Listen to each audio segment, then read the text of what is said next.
Hello guys, welcome to my channel. दोस्तों, कैसे हैं? आशा करते हैं आप लोग अच्छे होंगे। आज हम एक नया टॉपिक सोशल साइंस यानी हमारा समाज पर्यावरण जियोग्राफी का भूगोल का एक नया टॉपिक नेचुरल वेजिटेशन यानी प्राकृतिक वनस्पति। यहाँ पर नेचुरल वेजिटेशन को लेकर आए हैं हम। आशा करते हैं इसमें आप लोगों को अच्छा लगेगा। नेचुरल वेजिटेशन जैसा कि हम लोग जानते हैं, तो नेचुरल वेजिटेशन किसको कहते हैं यानी प्राकृतिक वनस्पति का परिभाषा क्या होता है।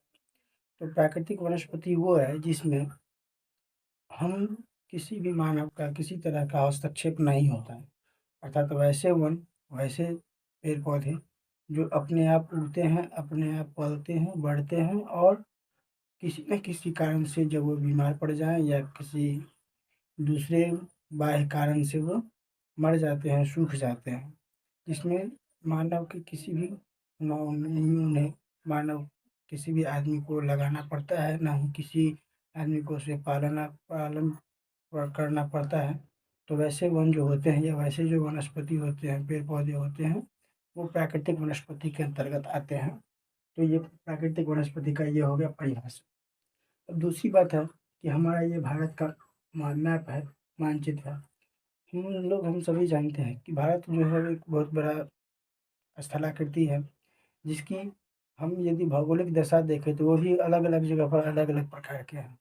कहीं पर काफ़ी ज़्यादा ऊंचा है तो कहीं पर काफ़ी ज़्यादा पानी है, कहीं बराबर समतल भूमि है, कहीं पर रेगिस्तान है, कोई क्षेत्र काफ़ी ज़्यादा ठंडा है तो कोई क्षेत्र काफ़ी ज़्यादा गर्म है।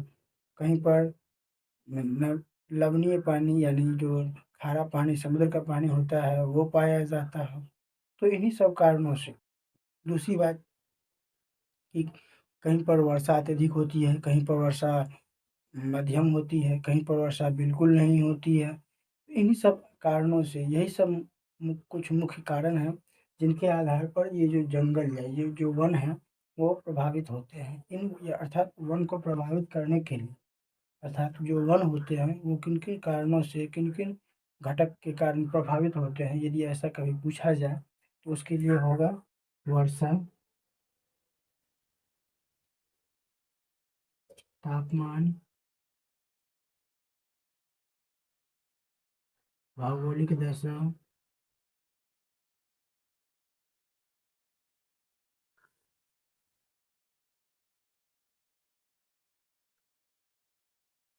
भौगोलिक दशा अर्थात वहाँ की जो स्थलाकृति है, ऊंची नीची, वो। तो ये सब और भी कई सारे कारण हैं, लेकिन ये तीन जो है सो मुख्य कारण के अंतर्गत आते हैं। तो इन तीन मुख्य कारणों के आधार पर हमारा जो भारत है वो बटा हुआ है, और इन्हीं कारणों से इसमें जो वन पाए जाते हैं पूरे भारतवर्ष में, उनको अलग अलग क्षेत्रों में इन्हीं कारणों से जो अलग अलग वन पाया जाता है उसके आधार पर कुल 5 भागों में बांटा गया है। जो कि ये 5 भाग जो है वो हम यहाँ लिखे हैं। ट्रॉपिकल रेन फॉरेस्ट यानी सदाबहार वन, ट्रॉपिकल डिसाइडस फॉरेस्ट यानी पर्णपाती वन जिसको पतझड़ वन भी कहते हैं। उसके बाद है माउंटेन फॉरेस्ट जिसको पहाड़ी या पर्वतीय वन कहते हैं। उसके बाद है थॉर्नी फॉरेस्ट जिसको कांटेदार वन या झाड़ी कहते हैं। उसके बाद है मैंग्रोव फॉरेस्ट जिसको मैंग्रोव वन के नाम से जानते हैं। ये सब अलग अलग हैं जिनको इन तीन कारणों से, इन तीन के आधार पर जो वर्गीकृत किया गया है वो हम यहाँ पर देखने वाले हैं। उसके बाद हम लोग यहाँ पर ये भी देखने वाले हैं कि ये किन किन क्षेत्रों में पाया जाता है इस मानचित्र की सहायता से, और उसके साथ ही साथ हम ये भी देखेंगे यहाँ पर कि ये कौन से क्षेत्र में पाए जाते हैं और इनमें कौन कौन से पेड़ पाए जाते हैं इन सारे में, वो भी हम देखने वाले हैं। चलिए देखते हैं। सबसे पहले है सदाबहार वन अर्थात ट्रॉपिकल रेन फॉरेस्ट।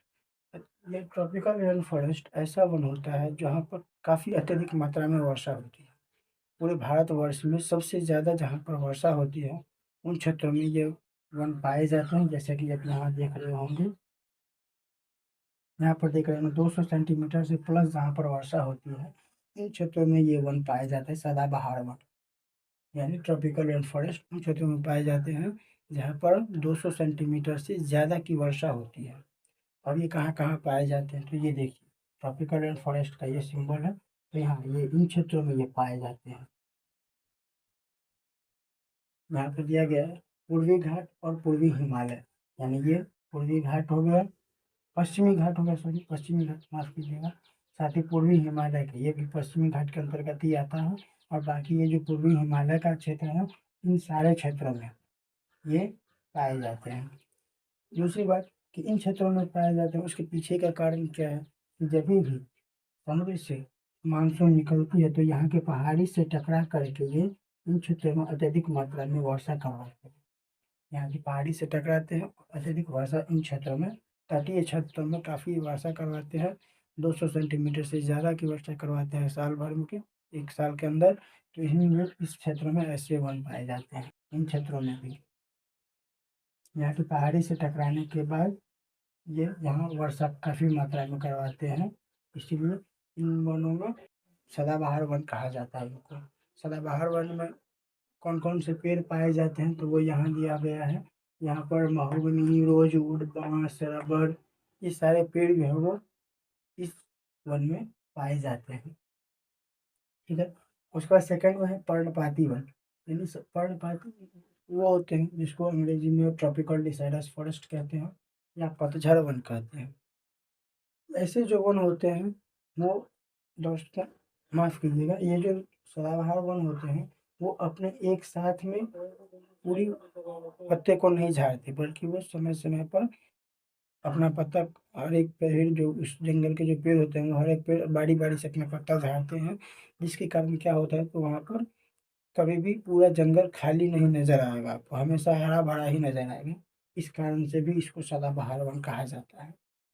उसके बाद आता है पर्णपाती वन, यानी पतझड़ वन, वैसे वन जहाँ पर पत्ता झड़ जाता है एक साथ। और ये मुख्य रूप से होता है लगभग गर्मी से कुछ दिन पहले, गर्मी आने के शुरुआत में पतझड़ का मौसम होता है। और हम यदि ये देखें तो पूरे भारत के मैप में सर्वाधिक जो वन पाए जाते हैं वो पतझड़ वन ही पाए जाते हैं। ये पतझड़ वन का है, ये पर्णपाती वन है, ये देख रहे हैं तो ये ऐसा सिंबल, ये पूरा ये इधर है। इन सारे इन बड़े क्षेत्रों में जो पाया जाता है वन, वो ट्रॉपिकल डिसाइडस फॉरेस्ट यानी पतझड़ या पर्णपाती वन ही पाए जाते हैं। इन जंगलों में क्या होता है तो वर्षा 100 से 200 मीटर के बीच में होती है, 100 से 200 सेंटीमीटर के बीच में इन जंगलों में वर्षा होती है। और ऐसे जो वन होते हैं इनमें मुख्य रूप से काफ़ी जो महंगे और घरों में यूज करने वाले लकड़ियाँ होते हैं वो पाए जाते हैं, जैसे कि सागवान, शीशम, आम, ये सब, चंदन, ये सब जो है वो इन क्षेत्रों में पाए जाने वाले लकड़ी होते हैं, जो कि पर्णपाती वन या पतझड़ वन में पाए जाते हैं। और ये पूरा जो आप बीच का भाग देख रहे हैं जिसमें बिहार, उत्तर प्रदेश, मध्य प्रदेश का कुछ भाग और ये इधर केरला का कुछ भाग, इन सब क्षेत्रों में ये पाया जाता है। उसके बाद आता है पहाड़ी वन, यानी माउंटेन फॉरेस्ट। तो पहाड़ी वन जो होता है वह ऊपर के भाग में यानी हिमालयी क्षेत्र में पाया जाता है, इधर जो कि जम्मू कश्मीर, लद्दाख, इधर के क्षेत्र में पाए जाते हैं। तो इधर का जो भाग है उसमें ये पहाड़ी वन पाए जाते हैं या पर्वतीय वन पाए जाते हैं, जहाँ की लकड़ियाँ या जहाँ का जो वन होता है वो मुख्य रूप से वर्षा पर आधारित नहीं होता, वर्षा के अनुसार नहीं होता, बल्कि यहाँ के जो वन होते हैं वो ऊंचाई के आधार पर निर्भर करते हैं। जितना ऊंचा जाते जो धीरे धीरे जितना इसकी ऊंचाई बढ़ती जाती है पहाड़ की, उतना ऊंचाई जाने पर क्या होता है तो ये पेड़ जो होते हैं वो शंक्राकार होते चले जाते हैं, अर्थात ऊपर जाने के बाद पेड़ का जो शेप होता है वो कुछ इस तरह का बन जाता है। पेड़ का शेप जो है वो कुछ इस तरह का बन जाता है। आप इसमें अशोक का पेड़ देख सकते हैं या फिर कई सारे ऐसे हैं जो यहाँ दिया गया है कि स्प्रूस टुंड्रा क्षेत्र में, जो कि जब जैसे यहाँ का जो तापमान है तो वो धीरे धीरे क्या होता है दोस्तों, घटता जाता है ऊपर। यहाँ पर यदि 10 डिग्री है तो यहाँ पर हो जाएगा 5 डिग्री, और यहाँ पर जाकर वो हो जाएगा 0 डिग्री।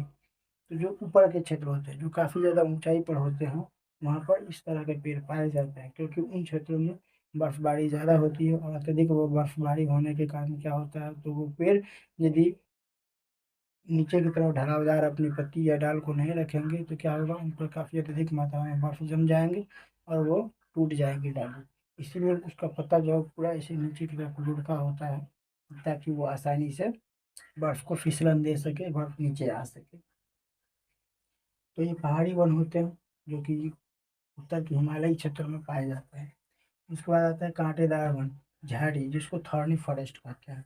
तो थॉर्नी फॉरेस्ट या कांटेदार वन जो है वो काफ़ी कम वर्षा वाले क्षेत्र में पाए जाते हैं, जहाँ पर 50 सेंटीमीटर से भी कम वर्षा होती है। तो वो कौन कौन से क्षेत्र हो सकते हैं? तो कांटेदार वन है वो इन क्षेत्रों में पाए जाते हैं, और इधर के क्षेत्रों में, जो कि इधर हिमालय के जस्ट बगल में, इधर पंजाब, हरियाणा, राजस्थान, इन क्षेत्रों में ये पाए जाते हैं, जहाँ पर वर्षा 50 सेंटीमीटर से भी कम होती है। और यहाँ के पेड़ में जो पत्ते होते हैं वो कांटेदार होते हैं, ताकि हम जानते हैं कि जब कोई भी पेड़ पौधे अपना भोजन बनाते हैं, भोजन बनाने के साथ साथ वो क्या करते हैं, तो जल को छोड़ते हैं। जब एग्जाम्पल के लिए आप ये देखना चाहें, इसको प्रूव करना चाहें, तो किसी भी पत्ते में जब धूप का समय हो तो आप उसमें एक अपना पॉलिथीन बांध दीजिए। देखिए कुछ समय के बाद उसके अंदर जो है वो पूरा भाप जम जाएगा।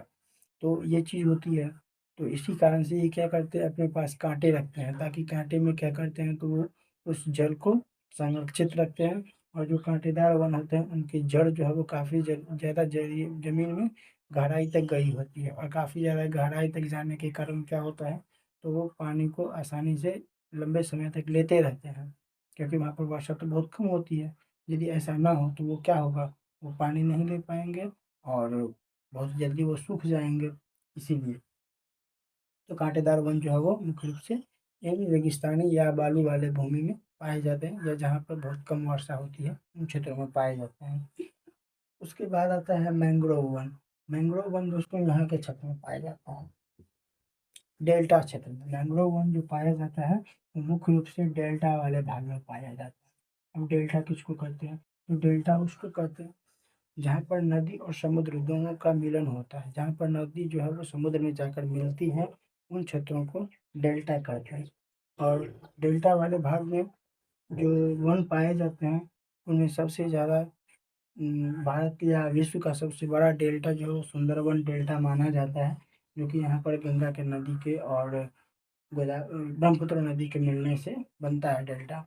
उसके बाद और भी कई सोन नदी हो गया, या और भी कई सारी नदियाँ हैं जो कि अलग अलग क्षेत्रों पर समुद्र में जाकर के मिलती है। तो इन नदी के मिलने से क्या होता है, तो यहाँ पर नदी जो है अपने साथ जो है उसको मिट्टी ले जाकर के जमा कर देती है गाद के रूप में, और उसमें जो पौधे उगते हैं वो एक आपस में उलझे हुए या आपस में जकड़े हुए रहते हैं, जो कि क्या करते हैं, समुद्र से निकलने वाले तूफान को या चक्रवात को वो क्या करते हैं, तो आसानी से उसके स्पीड को कम कर देते हैं।